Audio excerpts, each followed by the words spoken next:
ক্যারিয়ারে এগিয়ে যেতে হলে যে 5টি বিষয় মাথায় রাখতে হবে এবং এই 5টি বিষয় যদি আপনি মাথায় রেখে আপনার ক্যারিয়ার প্ল্যান করেন, আপনি নিশ্চিতভাবে অন্য যে কারো কাছ থেকে এগিয়ে যাবেন। এই 5টি বিষয় হচ্ছে প্রবলেম সলভিং, ইউনিকনেস, সহজীকরণ, কোলাবোরেশন এবং নেটওয়ার্কিং।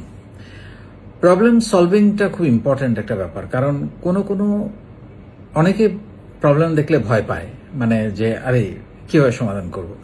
আপনি যদি সমাধানের দরজা না খোলেন তাহলে সমস্যা থেকে কোনোদিন বেরিয়ে আসতে পারবে না। আর এমনও হতে পারে এই প্রবলেমের ভেতরেই লুকিয়ে আছে অনেক বড় একটা সম্ভাবনা। সো প্রবলেম সলভিং স্কিলসটা জানা খুবই গুরুত্বপূর্ণ। মানে আপনার এই অ্যাটিটিউডটা যদি না থাকে যে আমি যে কোনো প্রবলেম যখন দেখব সেটা সমাধানের জন্য বিকল্প 2-3টা চিন্তা করব, যখনই আপনি চিন্তার মধ্যে ঢুকে যাবেন তখনই আপনি দেখবেন যে কোনো না কোনো সম্ভাবনা, কোনো না কোনো সমাধান আপনি সেখান থেকে পাবেন, যেটা হয়তো আপনার জীবন বদলে দেবে। সো এটা খুবই গুরুত্বপূর্ণ। Problem solving. ইউনিকনেস হচ্ছে আপনি যখন যেই কাজ করবেন একটু ব্যতিক্রমী হতে হবে, নিজের হতে হবে। মানে আপনার ইউএসপিটা কি, ইউনিক সেলিং পয়েন্টটা কি, আপনার এটা নিজের মানে সৃজনশীল বা সৃষ্টিশীল কোনো কাজ কিনা, এটা খুবই গুরুত্বপূর্ণ। আমি সবসময় বলে থাকি আপনি যাই করেন, আপনি ভালোবাসেন, সম্পর্ক তৈরি করেন, উদ্যোগ গ্রহণ করেন, চাকরি করেন, ফ্যামিলিতে, সমাজে, যেখানে যে কাজ করেন না কেন একটু ডিফারেন্ট ভাবে করেন। সবাই যেভাবে করছে সেভাবে যদি আপনি করেন এটা গতানুগতিক হয়ে যাবে এবং সেটা নজর কাড়ে না, মানুষকে আকর্ষণ করে না। যেমন আমি আমাদের যদি নিজের বলার মতো একটা গল্প ফাউন্ডেশনের কথাই বলি, এখানকার সবচেয়ে বড় ইউনিকনেস হচ্ছে আমরা প্রতিদিন এবং বিনামূল্যে শেখাই, যেটা বাংলাদেশে আর কেউ করে না। প্রতিদিন এবং বিনামূল্যে উদ্যোক্তা এবং দক্ষতা বিষয় বা ভ্যালুজ বিষয়, মূল্যবোধ বিষয়ে প্রশিক্ষণ দেওয়া হয়। এটা আমাদের সবচেয়ে বড় ইউনিকনেস। আরেকটা ইউনিকনেস কি, আমরা আমাদের বাংলাদেশের 64 জেলায় এবং বিশ্বের অনেকগুলো দেশে প্রতিদিন সন্ধ্যায় সেশন চর্চা ক্লাস, যে সেশনগুলো আমি দেই সেগুলো নিয়ে একটা প্যারালাল শিক্ষা ব্যবস্থা চালু হয়ে গেছে। প্রতিদিন সন্ধ্যায় ছেলেমেয়েরা ক্লাস করছে। সো এটা একটা ইউনিকনেস, এটাও বাংলাদেশে আর কেউ করে বলে আমার জানা নেই। সো যে কোনো কাজে, আপনার বিজনেসে বলেন, প্রত্যেকটা কাজে, উদ্যোগে বলেন, প্ল্যানিং এ বলেন, একটু ব্যতিক্রম থাকতে হবে, যেটা যেন সেটা সবার নজর কাড়ে। তারপরে হচ্ছে সহজীকরণ।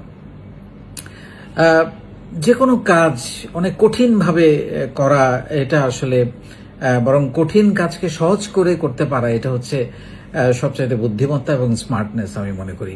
এবং সহজীকরণ আমাদের জীবনে আসলে আপনি যদি একটু দেখেন, আমরা এখন আমাদের লাইফস্টাইলে কত কিছু সহজ হয়ে গেছে। আমরা উবারে বা পাঠাওতে গাড়ি রাখতে পারি, আমরা অনলাইনে খাবার অর্ডার করতে পারি, অনলাইনে যে কোনো কিছু কিনতে পারি।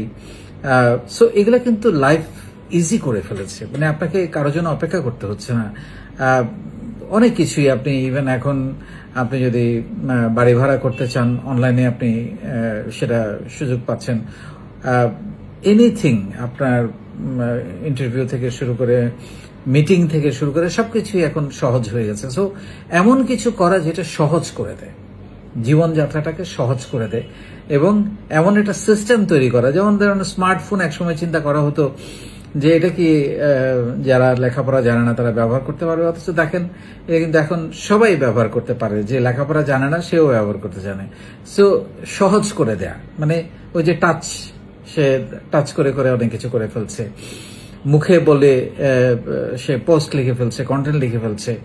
সো সহজ করে ফেলা, যে কোনো কিছুই যত সহজ করতে পারবেন, যত সহজীকরণ করতে পারবেন মানুষের কাছে, দ্রুত সেটাকে পৌঁছে দেওয়া সম্ভব হবে। সেটা ডেলিভারি সিস্টেমের কথাই বলেন না কেন, কত সহজ করে দিয়েছে এখন আমাদের সবকিছুকে। তারপর হচ্ছে কোলাবোরেশন।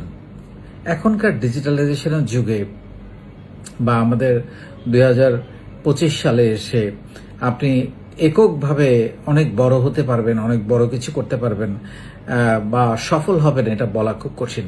এখন আসলে কোলাবোরেশনের যুগ।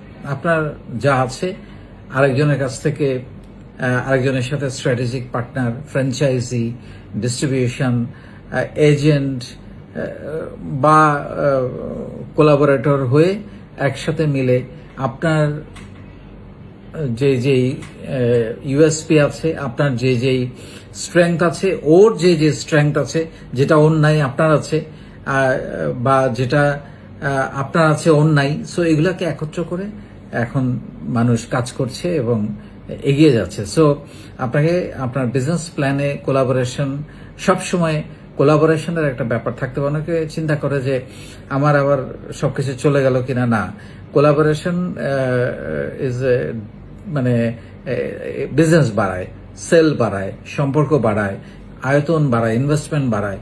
সো কোলাবোরেশনে বাড়ে, কমে না। সো এটা একটু মাথায় রাখতে হবে। অ্যান্ড ফাইনালি হচ্ছে নেটওয়ার্কিং। এইটার আসলে কোনো বিকল্প নাই। এখনকার যুগে আপনি যদি এগিয়ে যেতে চান, আপনার একটা ভালো নেটওয়ার্কের সঙ্গে যুক্ত থাকতে হবে, এবং নেটওয়ার্কে যুক্ত থাকার জন্য আপনাকে ভালো ভালো কাজ করতে হবে, পজিটিভ কাজ করতে হবে, পজিটিভ অ্যাটিটিউড থাকতে হবে, আপনাকে ভলেন্টিয়ারিং করতে হবে।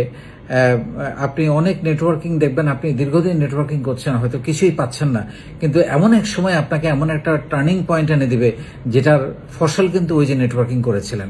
সো এই যে নিজের বলার মতো একটা গল্প ফাউন্ডেশন, আমরা একটা বিশাল নেটওয়ার্ক করে দিয়েছি। 64 জেলা, 492টা উপজেলা, 50টা দেশ আপনার হাতের মুঠোয়। কোথায় কি দরকার আপনি কিন্তু এখান থেকে, এবং এখানে অনেকেই সেল পাচ্ছে, ইনভেস্টমেন্ট তৈরি হচ্ছে, একত্রে পার্টনারশিপ তৈরি হচ্ছে। সো অনেক কিছু হচ্ছে।